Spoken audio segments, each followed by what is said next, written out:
Hello everyone, welcome back to another Minecraft video. Today, I'd like to show you the progress me and my friend made on our Minecraft Zoo project. Specifically, I'd like to show you the underground region we like to call the Abyss.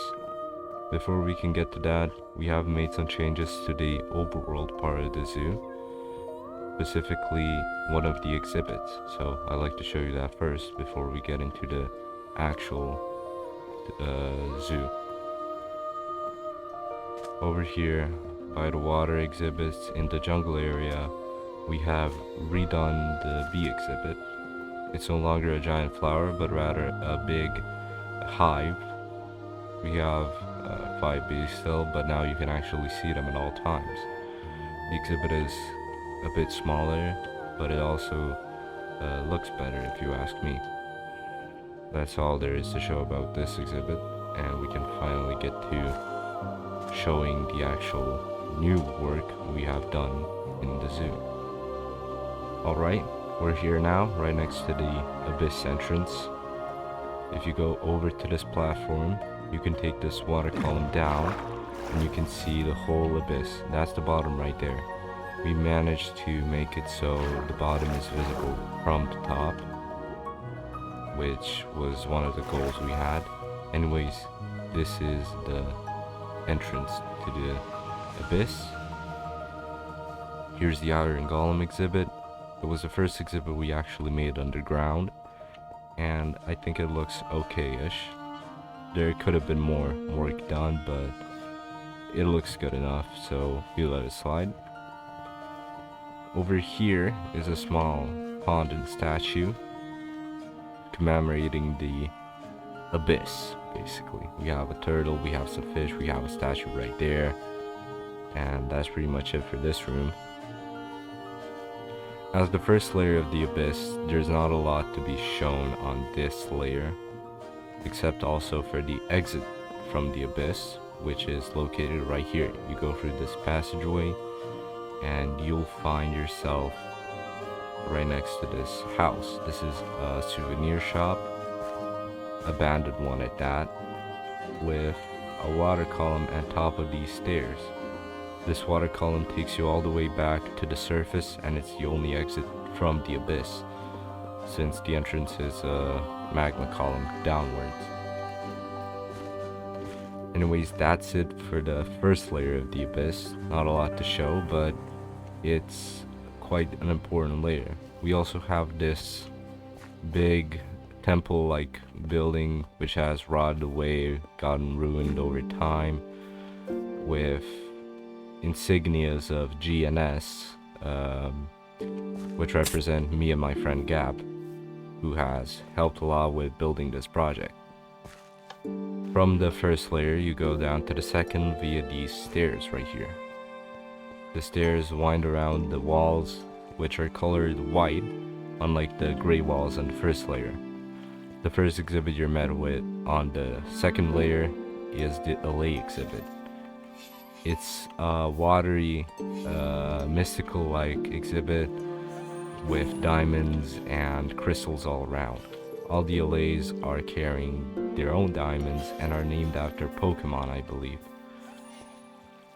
You can also see the exhibit from this angle right here, with a book right here, noting all of the LA lore we have managed to make up. So yeah. On the other side of the LA exhibit is the axolotl exhibit. We have one of each color of axolotl in this exhibit. Even though the brown one seems to be missing, we probably took it out not too long ago, or he has died on the ground right there, which is a problem we are trying to fix as we speak. On the other side from the LA and axolotl exhibit is the glow squid exhibit. It's a giant water tank with tinted glass and copper wiring, as well as copper cogs all around it. It's an abandoned part of a region I'm about to show you soon, which focuses mainly on research of mobs from the Abyss. As you can see, we have 4 glow squid in this exhibit, with another lore book right here. pause and read if you want. I'm not here to show you all the lore. It would take forever to do so. Maybe in a future video I'll go over the zoo again and show you all the lore books, but I'm not doing that right now. This right here on the second layer is the lab area. The lab area has slime exhibit in front of it. We have one small, one large slime, two small slimes actually. I forgot this one's right here as well. It has this fog effect in the middle with a rift, as well as a slime fountain right here, I don't know how to call it, which shoots slime into the area. This right here is just a water column, not important, but we enter the lab. Here is the sniffer exhibit. The sniffer exhibit was the first exhibit we made in the lab, and not gonna lie, I think it could use some work still, but I think it works for what it has to do. Over here we have the sniffer plants you can get in cases right next to the sniffer exhibit. I think it's a nice detail we made. Here is the creeper exhibit. We have a charged and non-charged creeper right next to TNT. Sometimes we worry what would happen if the creepers suddenly exploded. It would probably destroy a big chunk of the zoo actually, but since there are no other mobs here, they're not inclined to explode. You can also view the creeper exhibit from up here, where we have a small computer, and it just gives you an aerial view of it. On the other side of the creeper exhibit is the breeze exhibit. The breeze exhibit is made to look like a trial chamber. We have two breezes right here. They like to walk around, but they don't jump up onto these platforms without someone being in here.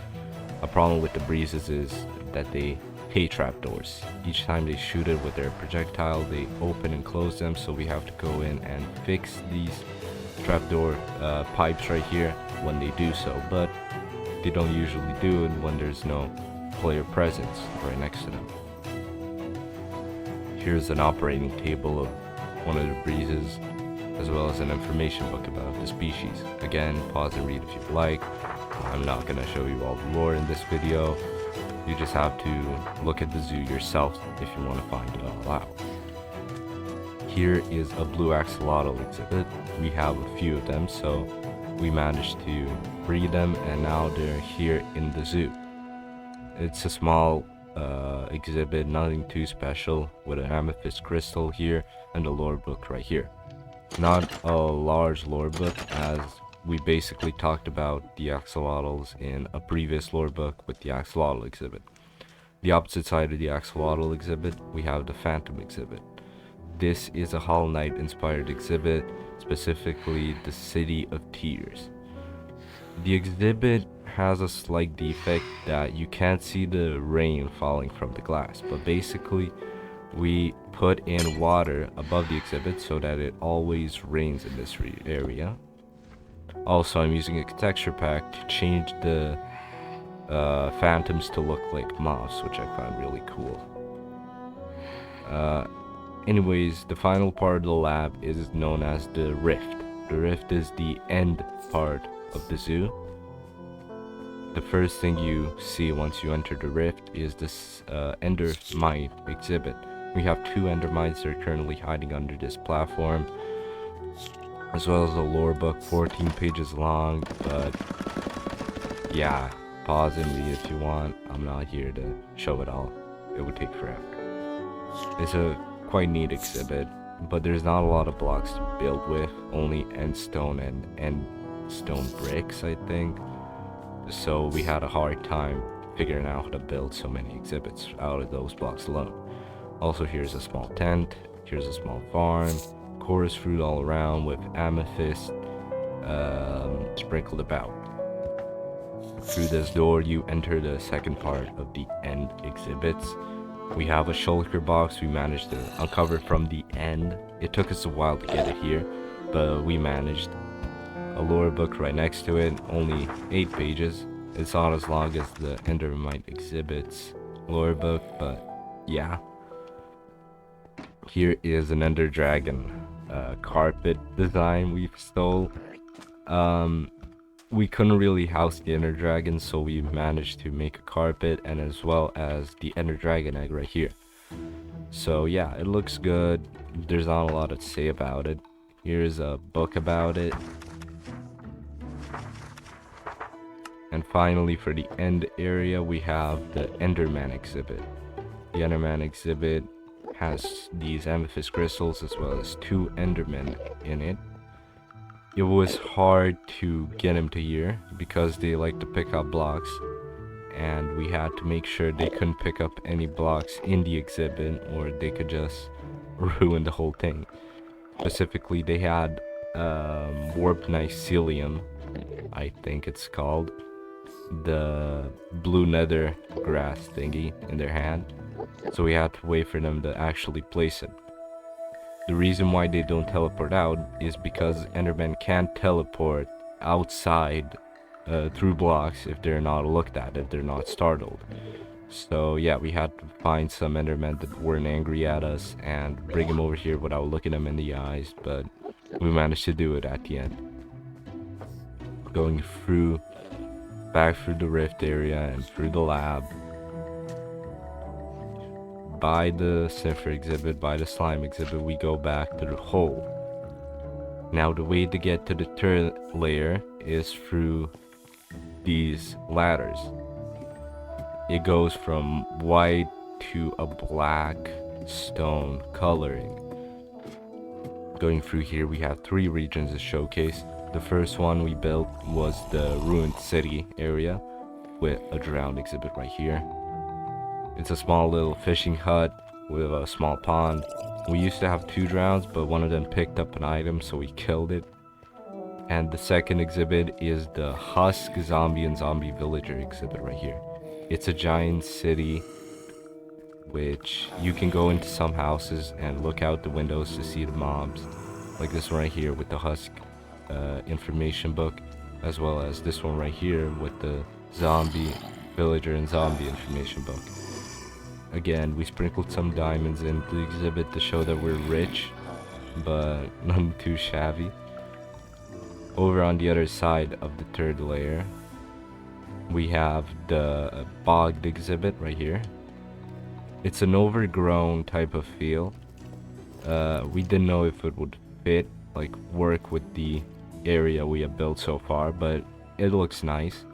It has mushrooms, bones, a bit of water seeping through from the second exhibit. That's why there's growth here and not anywhere else in the zoo. I mean the layer. The bogs usually walk around. Sometimes you can't see them, but they're both right there. They're a new addition to the game, and I think we made a good exhibit for them. Going from there, we have the giant skeletons exhibit, meaning that we have a skeleton horse, a stray, and a skeleton here. It's a cold environment with a single grave in the middle and bones sticking out everywhere. There's giant frosted icy crystals all over the place, as well as some mobs that I already mentioned, so the skeleton horse, stray, and skeletons. On the other side, there's a skeleton archer right here. We managed to capture one, and it was a pain in the ass to get him here because he has a really powerful bow and he'd shoot us a lot. And yeah, specifically with Gab's armor, which has thorns, I had to help out get this guy over here, but we managed and it looks good. The final area I'd like to show to you is the mineshaft area. This area is the final part of the third layer, and is also the way you get to the fourth layer, which I'll show in a bit. If you go over to this side, around the circular column in the middle, you enter the spider area. Going through here, through this crack, you can go through this cavern and enter the spider exhibit, where we have both the cave and normal spiders walking around. Sometimes the cave spiders fall down, and if they hit the ground they'll damage themselves or at times killing themselves, so we put slime blocks on the bottom so they don't do that. We had to make carpets though, since we didn't want it to look green, but I think the exhibit works and there's no fault with it. Going back from the spider area, you can go around the column again and go to this side, which again connects to the entrance to the mine shafts, but you can go downwards, deeper into the mine shafts. As you can hear the Warren Horror already, you already know what's coming about. Here's the bat exhibit. We have a few bats here, but they usually tend to stick to the place where they landed and they don't fly around, sadly. I remember two of their names, Bruce Wayne and Batman. So yeah, that's a cool little interesting fact. Here is the Warden exhibit. You look down, you can see him over there circling around that little temple, which has a trapdoor that activates and deactivates every second so that he's focused on it and not the players above him. You could go over from this side and see him up closer, right over him. There's no way to protect yourself. If you fall down there, it's zoo policy that you're basically dead, and yeah, you just have to give up on life at that point. Just gotta wait for the blindness to cure. And I can show you another exhibit. Going back from through the mine shafts, you can go left this time to see the silverfish exhibit.